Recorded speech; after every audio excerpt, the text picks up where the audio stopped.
Some nights you remember more than others, and Denver fans will remember this one for a long time. This is Locked On Nuggets.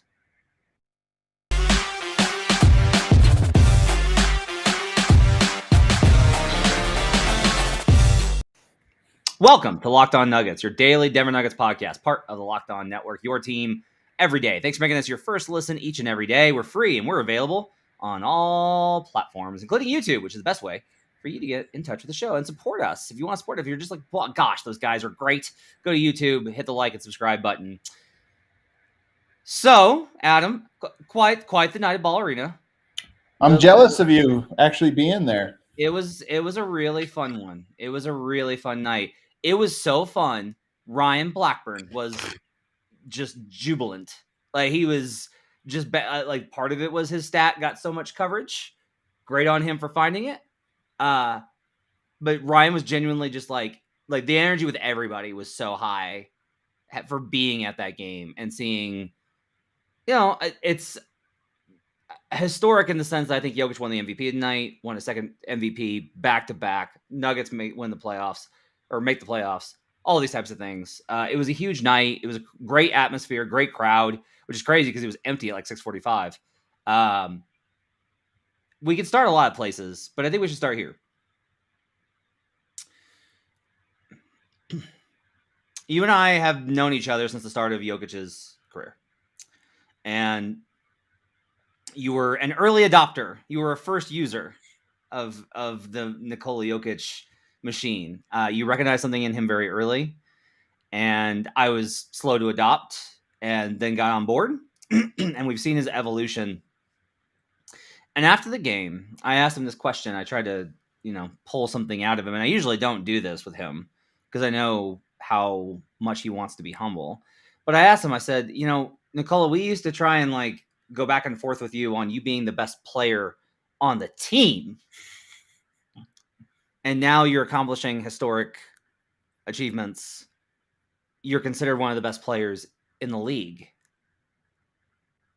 Do you ever think about that? Do you ever conceptualize that? Have you been able to appreciate, what that means?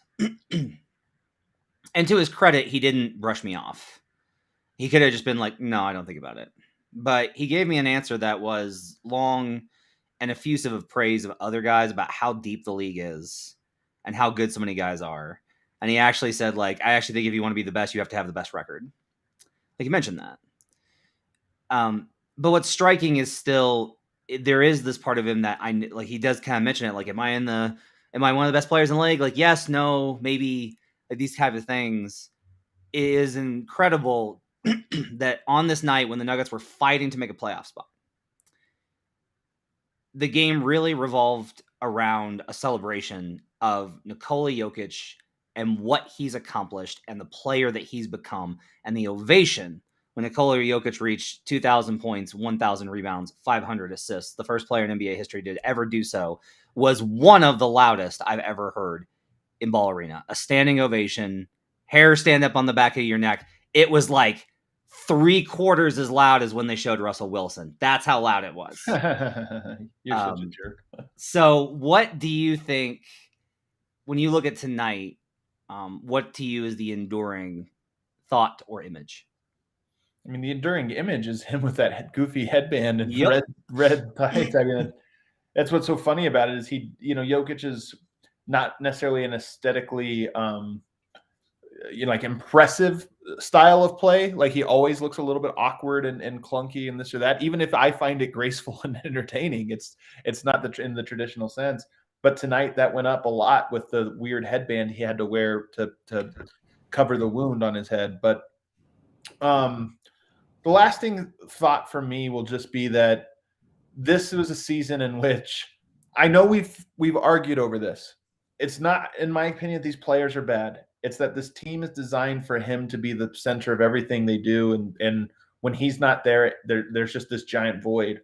And him going down and the team falling behind by 10 and just looking terrible, and then him checking in and proceeding to just dominate the next 25 minutes of gameplay, so that it's almost like you handicapped him 10 points and then won by 20. And and in between there was this 20-minute stretch where he just completely dominated the game individually. And It was just such a great punctuation on what I suspect and think is appropriate that that is his second MVP season.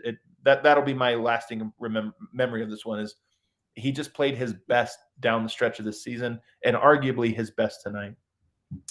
For me, as I'm making the case for him, I've started working on his notes. Like the way I do these is I wrote John was working on Giannis, and then I was working on Giannis and writing Giannis, and working on Embiid, and now I'm writing Embiid and I'm working on Jokic for the cases that I put together for the candidates. And as I kind of went through it, like a lot of it is just it reminds me of the central kind of core ethos that I came to when I decided that I had to define valuable under my own terms, which is most impactful, and it's most impactful towards winning. And there is no doubt for me that for all of Jokic's statistical accomplishments, they are all purposeful in their pursuit of winning. I love this take, Matt. I love this take because it's like it's getting muddled. This is the thing that for some reason, because people are looking for reasons not to, and it's starting to get muddled of like, oh, but yeah, but does this translate? Does this translate? And I'm with you. I think like his stats translate. That's the thing about them. They translate. The rebounds and possessions so that the Nuggets can get a stop. The assists put players oftentimes who are not in an ideal role this season because of the injuries and gives them a chance to convert a high percentage opportunity. The scoring with its efficiency, not only the volume, but the efficiency. And that combination is not only rare, but in Jokic's case is just extravagant. That combination of efficiency and volume simply impacts the defense in a way that forces it to account for him. It panics them. It compels them. It leaves them in a sense of frustration, and we've got to do more to stop him scoring, which only makes it easier for him to dissect them otherwise. And that's before we get into tonight was an epic steals night for him, and he has all the blocks and the game winning. He makes so many plays that raise the chances of his team winning basketball games. The metrics are impressive on their own if you understand the context.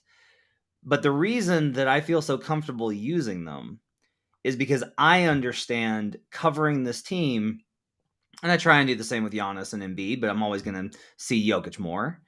I understand that what Nikola Jokic does on the floor, the concrete after effects, the alluvia, if you will. That's a word that my wife loves, which means it's the leftover after the river dries out. Huh? The remains are the box score. They're not his legacy. His legacy is the impact that he's had in pursuit of winning. And that really is what he cares about.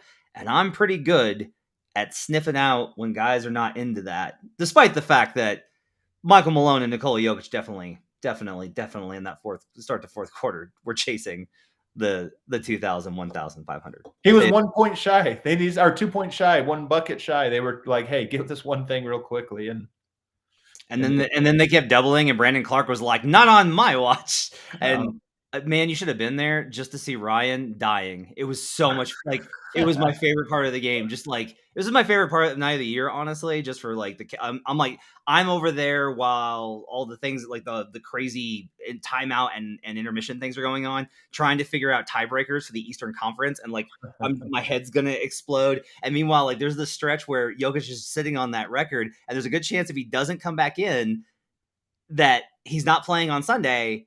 And he never breaks it. And Ryan is just dying. Like he misses a hook shot, and Ryan's just like his head is exploding, and we're all laughing. It was a wild night. Jokic was humble as always after the game, but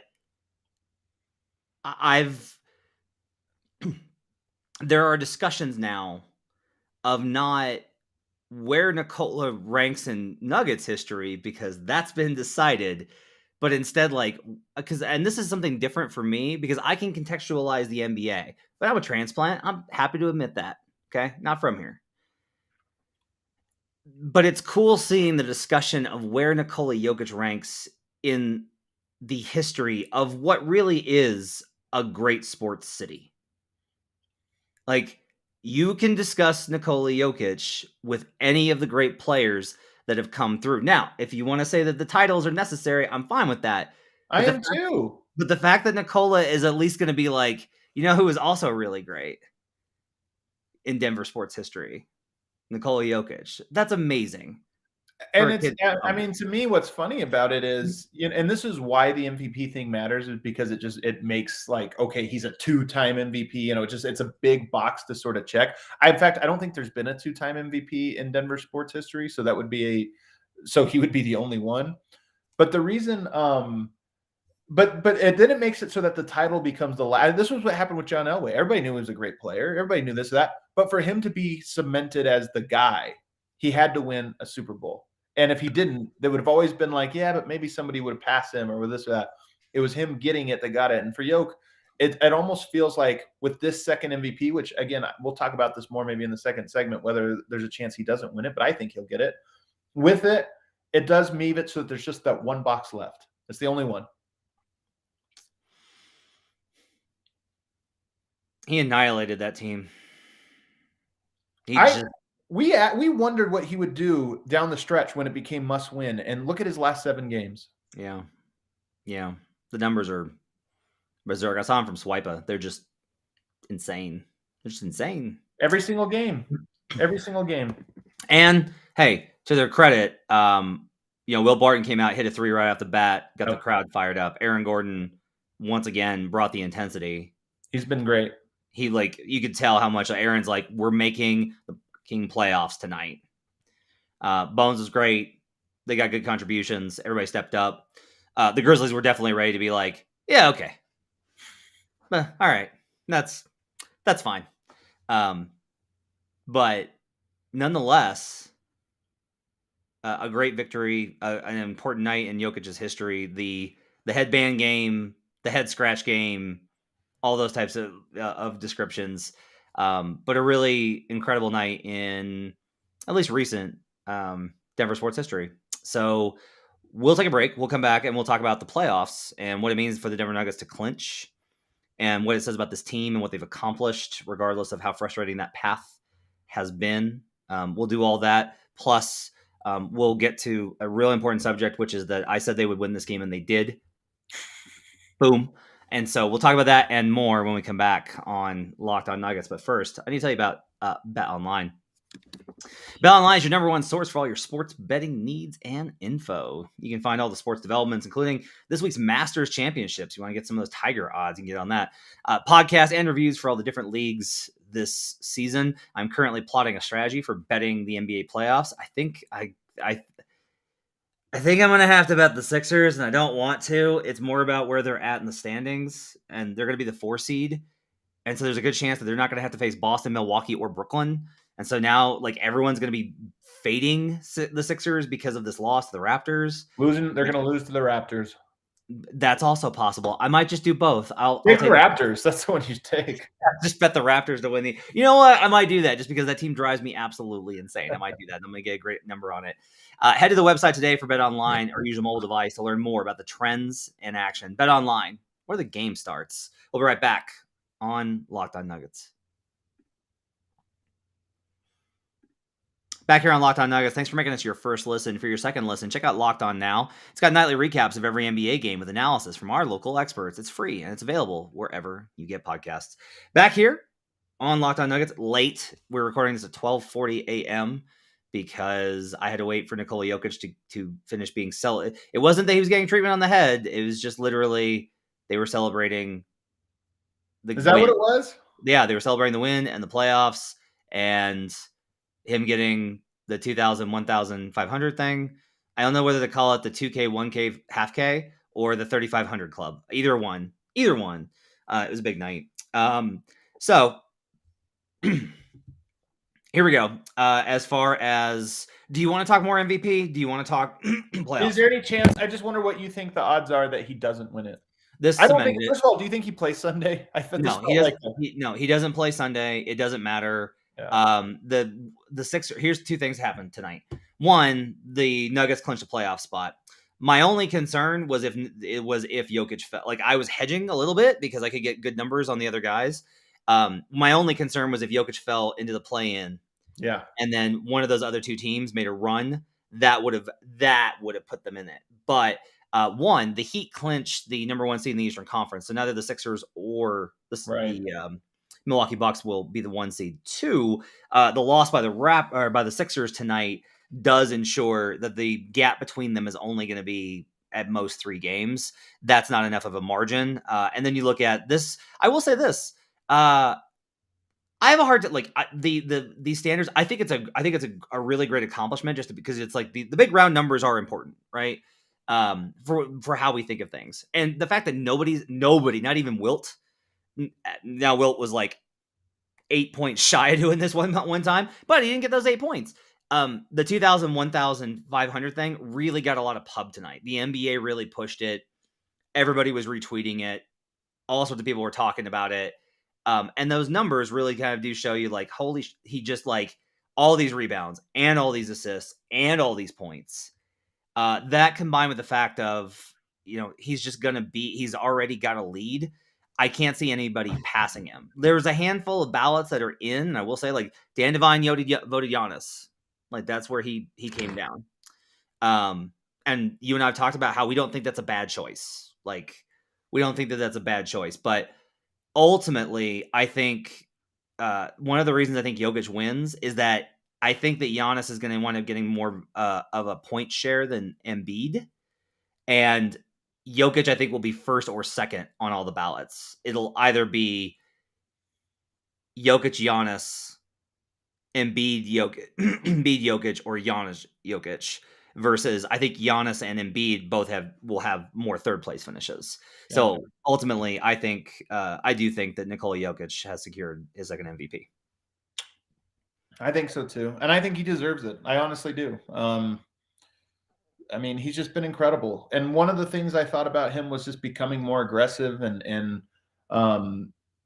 being right from the jump, just being more like, no, we're not going to lose this one. And I honestly feel like over these last 7-8 games, whatever it's been, I just feel like he's done that. And I'm just excited to see where he keeps going. Somebody asked, now given this season, do you feel more confident about Jokic bringing a title to Denver, or the Nuggets will win a title? I mean, I think I do, just because I honestly think like once Denver has a fully formed team, you keep this Jokic there. I'm like, who stops him? What team honestly stops him without double teaming him? And now it's just the question is, can you put the pieces around so you can't do that? And I feel pretty good about it. Let's move on to the team success here. Yeah. The Denver Nuggets have clinched a playoff spot. They will not be in the play-in, and oh boy, could you tell that they were relieved about that. The sense of exhalation was palpable from both Michael Malone, Nikola Jokic, and the rest of the players after the game. Like, it was just very evident that they were just like, okay, all right. Yeah. And like, I think honestly, a lot of it was because they were out of that tension spot. It shifts a little bit in terms of they seemed like more excited to keep going, because it wasn't like, okay, we're going to have this really hard fight in the stressful situation all the way through. That accomplishment, I think, was big for them. Securing a playoff spot, like Malone said, we've made the playoffs 4 years in a row. Yeah. 4 seasons in a row. And so that accomplishment, I think means something to them. It's a big deal for them. I asked Jokic, I was like, I asked him to basically explain, like, what is your concern level with the play-in now that you're out of it? Like, how much were you concerned with it? He was like, a lot. And Jokic usually is like, I don't know. He gave a long answer about how, basketball is important, but so many other things in life are more important, because he's had a new, I believe, niece. Yes, a new niece born. Yep. So he's excited about that, about how these other things in life. But he also said, like, look, we were worried because it's just like you have a bad game. You just have a bad shooting night, or they have a great shooting night, or you get injured, and all of a sudden that's it. And that really is what the play-in has brought the NBA. It's not, the NBA likes to sell it as, oh, we're giving more teams a chance. That's not really what the play-in does. The good thing about the play-in is that it stresses players out enough for them to try hard at the end of the season. That's what makes the play-in great, because because the players know how easy it is to just have a night where it's just like, it wasn't our night. it's kind of funny. The Lakers might have tanked themselves out of the play-in. Like we might have one team that's invented a new way of tanking. It's to get out of the play-in and into the so. But yeah, no, I mean, of course, it would have you. I had the anxiety. You've always been a little bit more calm. You thought Denver had this thing wrapped up, locked up. That's why I didn't want the play-in. Is just because anything can happen. Jokic could get a bloody, eye or a bloody forehead or whatever, and all of a sudden he misses 6 minutes of a play-in first quarter, and the Nuggets are down 10, and now it's like, hey, now the game got that much harder. Yeah. We talked about the game, but I do want to kind of like circle back to this real quick. A good example of how much the Nuggets went out for this, both in terms of their intensity. One, Malone benches Cousins the rest of the way and goes small ball, which was a really great adjustment, but not something he typically does. And two, they definitely threw in a lot more wrinkles into their offense tonight. Like we were noting, they've changed up some of the mechanisms when they double in the post. He's not whipping it he had the one pass to Bones, but they also built in counters to some of the stuff that was going on. Like they tried new stuff tonight, which I was like, that's interesting. It's one of the notes I have. I've been doing some film studies. I get ready for next week. They've added some interesting new stuff in the last couple games, and it's funny, man. Teams will run the same plays all year, and then it's almost like now we got to get our playoff playbook ready. Yeah. The Nuggets go over their season win total. Cha-ching! Of 47.5. So that's insane. Yeah, 47.5. And Michael Porter Jr. played 9 games. Jamal Murray played 0 as of now. That number, it's like, oh, it's Vegas. So there's kind of like this thing. For me, it's like, look, this was the market expectation.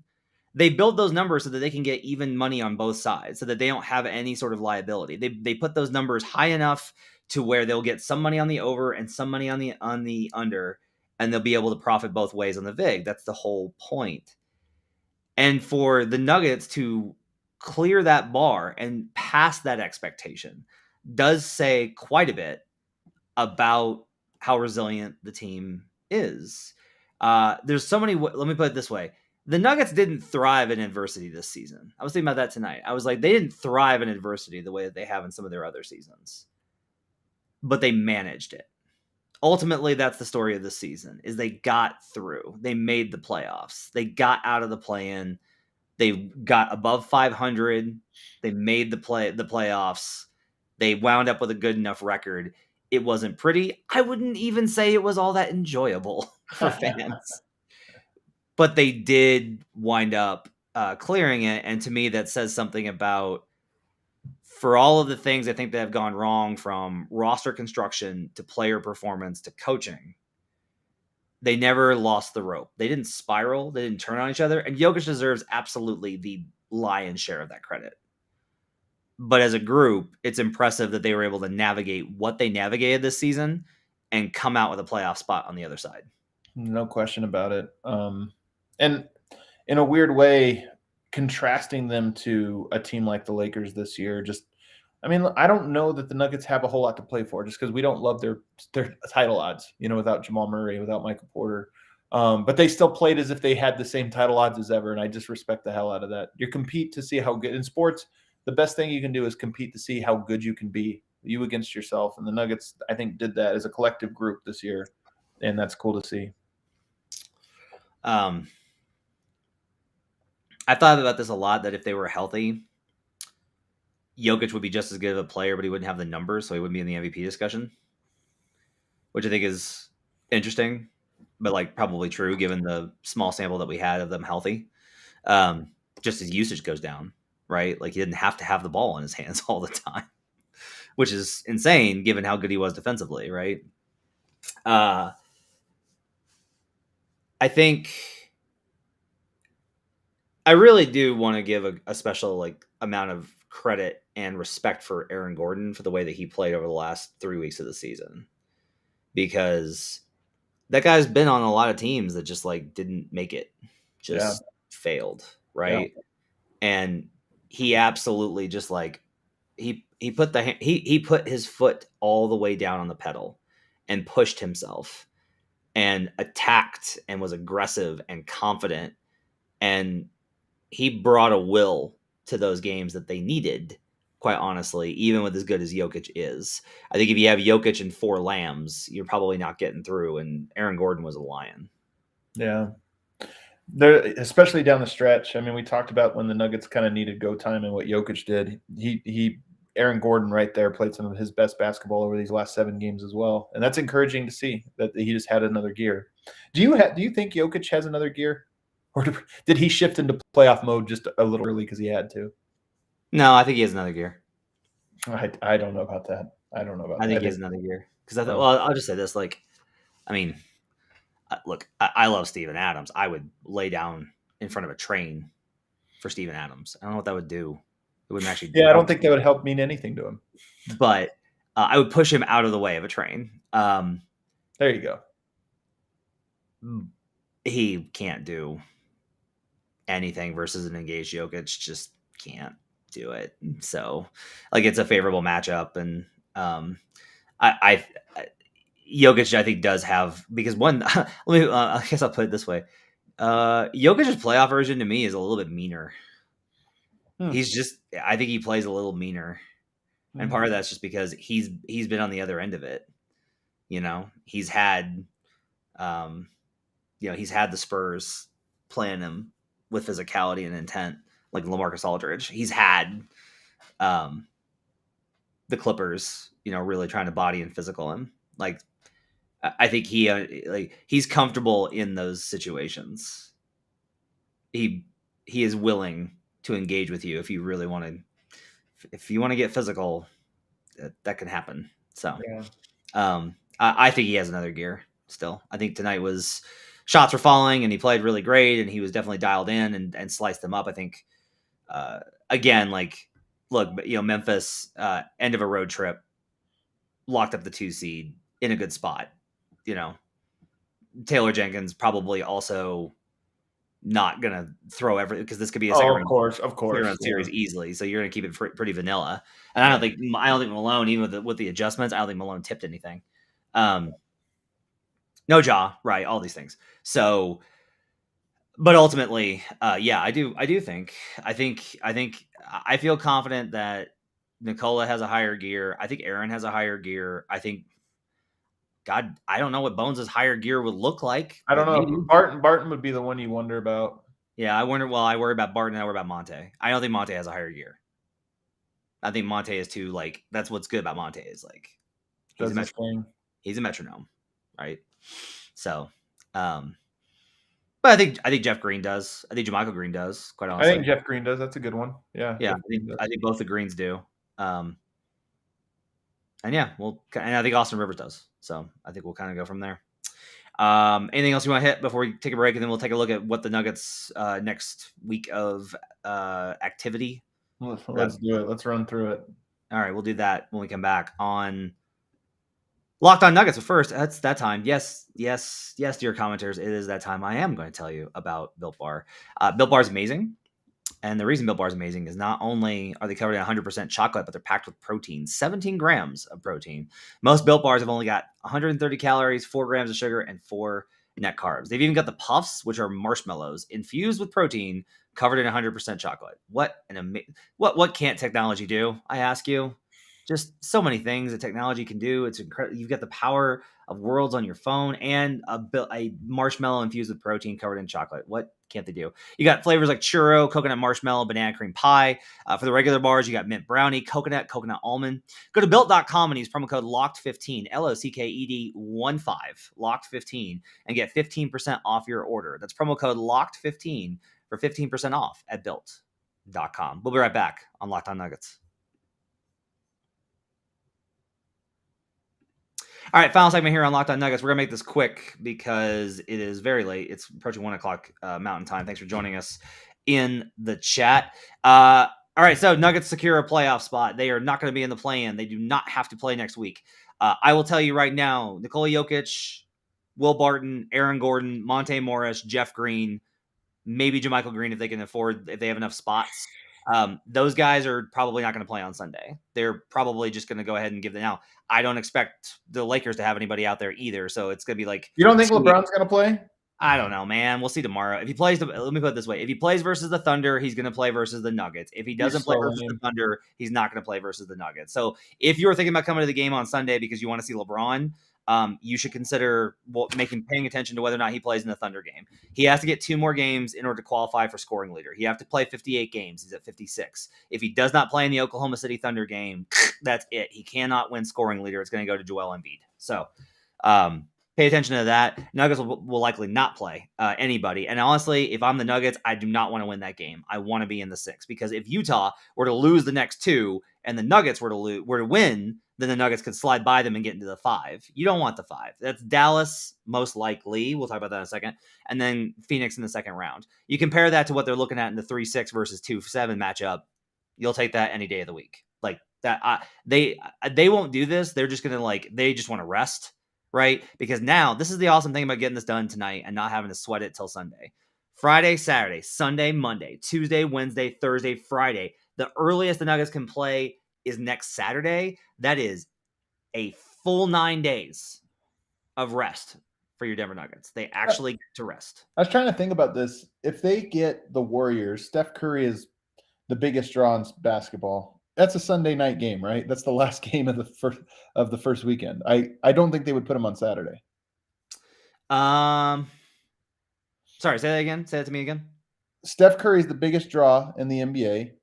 I think that that's the West Coast game. If they do play the Warriors, that'll be a Sunday game. I just can't see him putting them on Saturday. Sunday's the bigger day. I'm trying to think of if there's a bigger out west. There's Phoenix. There's which maybe like Clippers, Memphis, and Utah. And Dallas. I don't. I'll say this: if it's Brooklyn versus Milwaukee in the 2-7, that's an East Coast game, right? It doesn't matter; they'll still put that on the Sunday 3:00. Sure. Nuggets might get night. It'll either be Saturday night or Sunday night. I just think it'll be. I think it'll be Sunday night. See, I think they'll probably give Denver if it's Golden State Denver. I think they probably give that the primetime Saturday game.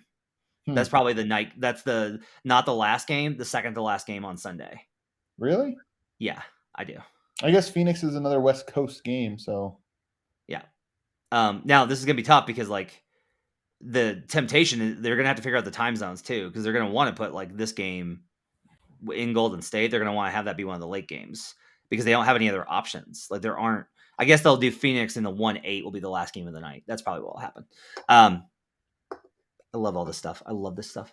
So anyway, they're going to have all this time off. They'll practice next week. We will be, by the way, somebody asked, what's the schedule for Locked On? No change. We will podcast on Sunday at the end of the regular season. Then there's actually going to be, oh my God, there's going to be practices with players that we can talk to. It's going to be amazing. So we'll have those for you next week. And we'll do previews all throughout the week of the series. And we'll dive into offense, defense. We'll probably have a guest on from one of the Locked On shows of whoever they face. If you're wondering who they're going to face, the Golden State Warriors got the win tonight versus the very sad sack Los Angeles Lakers. So the Dallas Mavericks have the tiebreaker over the Warriors. So the magic number is still 2. If the Warriors lose and the Mavs win out, it's going to be the Mavericks in the 3rd seed. If the Mavericks lose once and the Warriors win once, it's going to be the Warriors. If the Mavericks lose twice, it's going to be the Warriors. So there's a scenario in which it can still very much be Dallas. We're not going to know if it's Dallas or Golden State until Sunday. I will tell you that if Golden State were to lose its next game, that makes it very likely that it's going to be. That makes me think it's going to be Dallas. That's my estimation. You think it's going to be Dallas? No, if the Warriors lose another game, which the Mavericks have a cake schedule. They can't tank out of it. It's so bad. They have Portland and San Antonio. They can't. And Portland and San Antonio doesn't have any other reason to compete now. They're locked. So Golden State has the Spurs and the Pelicans.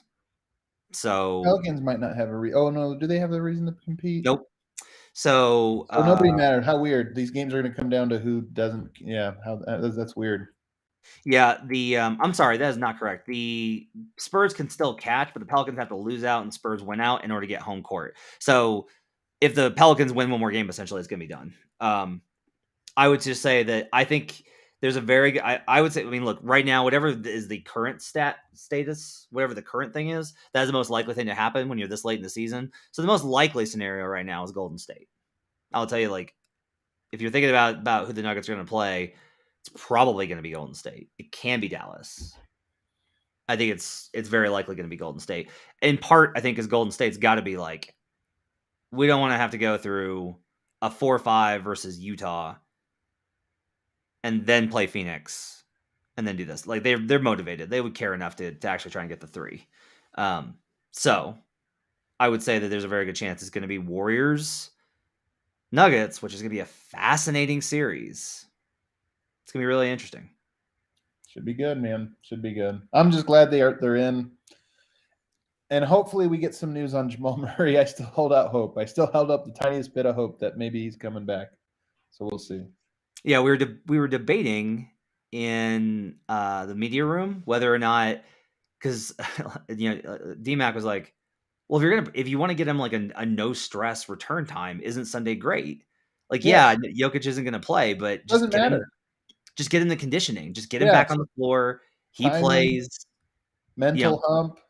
Play him 20 minutes. Behind him. Yeah, play him 5 minutes to start the first quarter, 5 minutes to start the second, or to end the second. Play him 5 minutes of the third quarter and shut him down. Play him 15 minutes. Boom. Perfect. Where he's at, right? Perfect. See where the he's other at. argument is like, why waste it? But then you get into like, because his performance on Sunday, if he were to play, would not like help him ultimately a lot towards getting adjusted for playoff basketball. It's gonna be tough, but it's not over. I will tell you the vibe tonight at Pepsi was very much that, or not Pepsi, Ball. I'm sorry, Ball Arena was very much like MPJ is like that one's there is no confidence MPJ is coming back this season.